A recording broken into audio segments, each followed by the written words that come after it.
Jacqueline, thank you so much for joining us and congratulations. First of all, talk to us a bit about this transition, because the banks, before you are within the bankers union, now you are facing the banks in terms of what you do in terms of your new role. Talk to us a bit about that change, that shift personally. How is it like? Oh, well, thank you, Anangwe. Yes.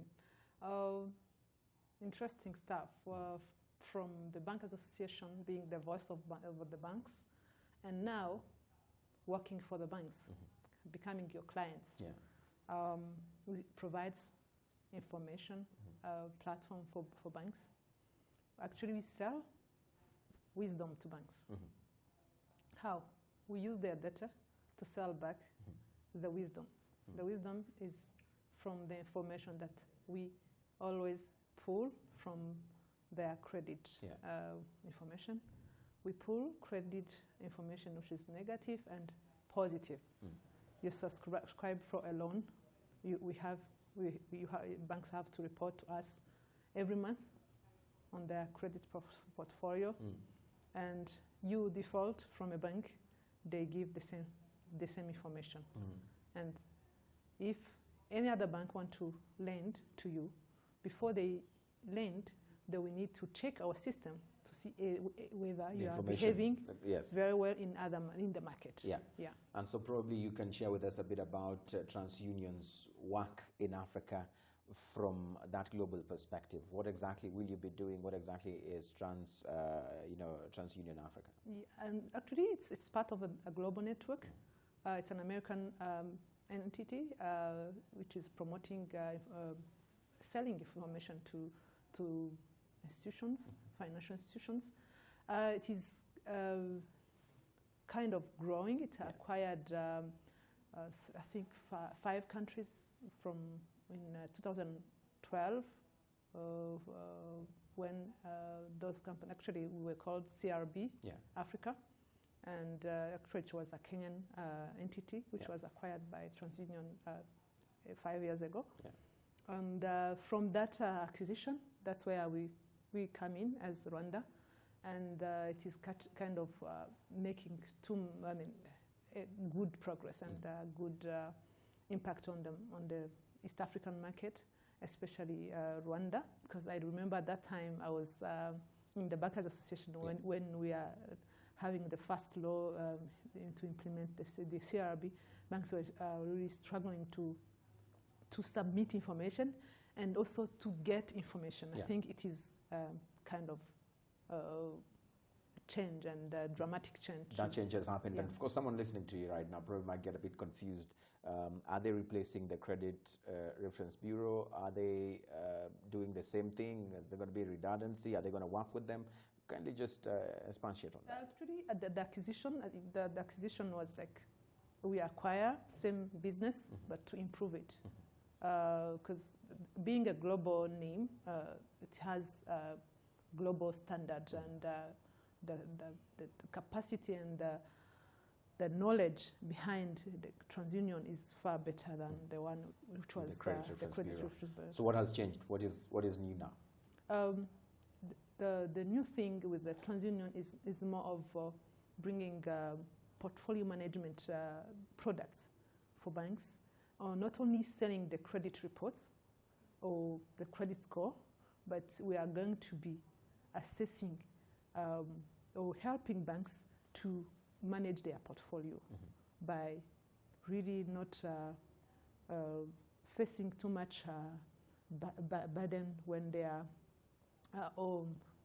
looking at what market to penetrate, what product to give to who, how to assess the right people to the right product. Yeah, because in the end, you earlier on said that before it was difficult for banks to actually give information, and also on the other flip side to also get this information. So when I ask what has actually changed, I'd love to know how or what sort of model are you going to be using now under this entity to actually change that? The model is quite, I won't explain it, it's our secret, but we are infrastructure based, we are ICT based, we rely on technology. We have systems that reply to any query that we are we are placing in the system. We try to follow the market needs. Of course, TransUnion in South Africa will be more developed because the market is quite developed. Yeah. And as we grow as a market, as we go digital, we have to rely on information, because if you are now delivering credit on mobile, you understand how the assessment of that person, the due diligence that lender needs. It's only relying on our information, and that information is only accessible with us. Right. Fair enough. Let's talk a bit about credit now.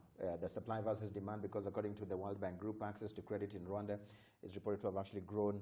But according to the central bank here, credit dropped by 50% in 2018 in terms of when you wear your two hats, the past hat and this one now. What would you analyze, or how would you analyze that?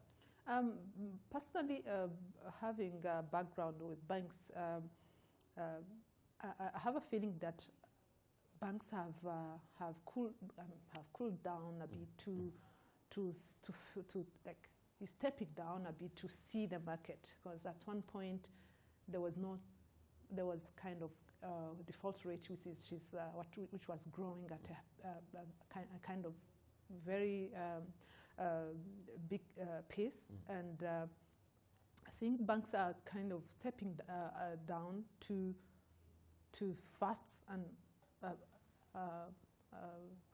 swallow the shock and then get ready for maybe for next year. I think it's not that they don't have liquidity to give the market, but I think they need to clear their books, and then so that can kick off in the next year. I think next year will be much better. So the outlook for you in terms of next year lending, you feel that there will be more lending? Yeah. And again, there's too much regulation around, which is changing. There's recapitalization of actually, which is changing. I think you are aware about it. And also the Bezos bringing new kind of requirement that requires banks to be more diligent when it comes to giving out loans. I think those are the factors that are really driving the slowdown. Right. Yeah. And probably because you've already mentioned that, let's take a look at probably the challenges. Looking ahead, you've said that the future is digital. And we've seen this happening across different sectors. But much as it's going digital, there are those who probably would be left out of this digital push. But also there are those who probably will use it to hide behind it, to actually give false information and all those kind of things. So how do you deal with this?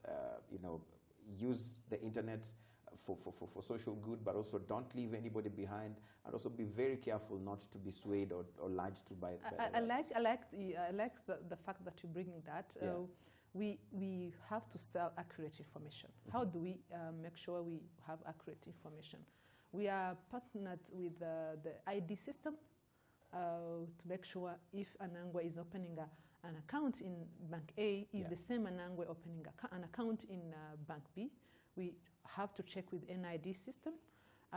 Again, our system is kind of having so much intelligence that when it reflects any inaccuracy, it gives us a warning. And banks actually are as well required to submit the right information in case they don't submit the right information. They are pulled back and they have to correct. And actually, we're not only working with banks. We work as well with microfinances, with so SACCOs, it's across the financial sector, including insurance as well. Right. Yeah. And you're ready to go. 2019. Yeah. Since November, you've actually started. Yeah. So 2019 outlook in terms of the future. What do you see when it comes to TransUnion? We've just mentioned that the future is digital. I'm happy to announce here that we are having a platform that you can even check your credit report via your mobile phone, which is called Menyesha. Menyesha is a platform, it's an SMS-based platform that allows you to check your credit report, and you are allowed to have one free per year, and the second one is you pay for it. But I think it is very advisable for everyone to like in To this know. festive Yeah. season, Yeah. when you are going to spend, when you are going to look for the next investment, you need to know what is How your you stand. status Yes, and yes. how you stand. Perfect.